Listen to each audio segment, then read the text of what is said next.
নমস্কার, আমি আয়েশা, আপনাদের হোস্ট।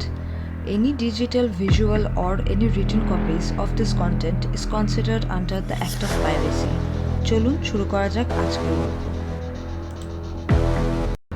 বাঙালি গল্পকথন চ্যানেলে আপনাদের স্বাগতম। আজকের গল্প ডিলিয়া সিংহ রায়ের লেখা আরেকটি হরর সিরিজ অশ্বত্থ গাছের বরপ্রাপ্তি, পর্ব 1। এক প্রাচীন জঙ্গলের বুকে আশেপাশে দূর দূরান্তে কোনো জনবসতি প্রায় নেই বললেই চলে। ছিল এক 800 বছর পুরনো অশ্বত্থ গাছ। তার ডালপালাগুলি যেন আকাশ ছুঁয়ে যায়। পুরনো শাখা প্রশাখাগুলো এমন লতিয়ে তার থেকে ঝুলছে, দেখে যেন মনে হয় কোনো কঙ্কালের আঙুল। বেশ কয়েক কিলোমিটার দূরে জনবসতি আছে। সেখানে এই গাছের অমঙ্গলকারী দুষ্ট অশ্বত্থ গাছের গল্প খুবই প্রচলিত।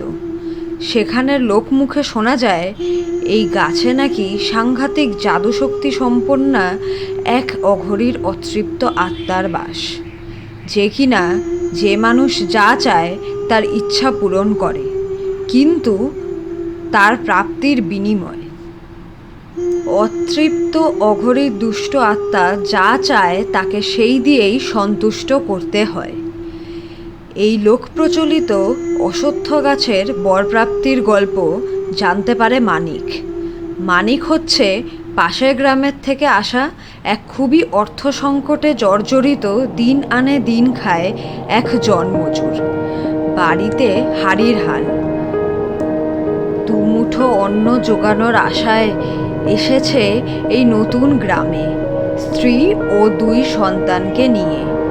তবে ক্ষেতের কাজ শুরু হতেই এখন 2 দিন দেরি আছে।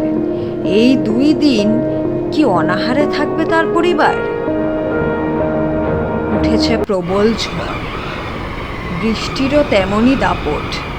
মানিক বেরিয়ে পড়ল একটা ভাঙা ছাতা ও লণ্ঠন হাতে। এই ঝড় বৃষ্টির দুর্যোগের রাতে লণ্ঠন প্রায় নিভুল, কিছুই দেখা যায় না। মানিক এগিয়ে চলল সেই প্রাচীন জঙ্গলের উদ্দেশ্যে।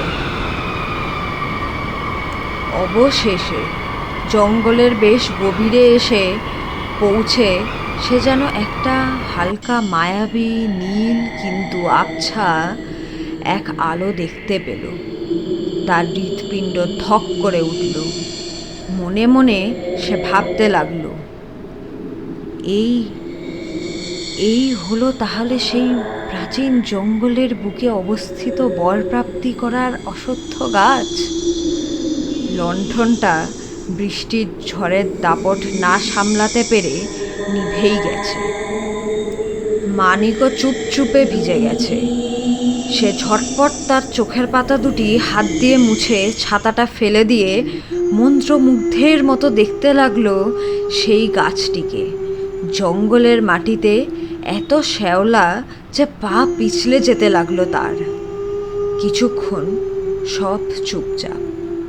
হঠাৎ সেই মায়াবী নীলচে আলো থেকে যেন একটা দমকা ঠান্ডা শিরশিরে হাওয়া এসে তাকে ধাক্কা দিয়ে সেই পিছলে মাটিতে উপুর করে ফেলে দিল। ও বলে গেল তার কানে ফিসফিসিয়ে,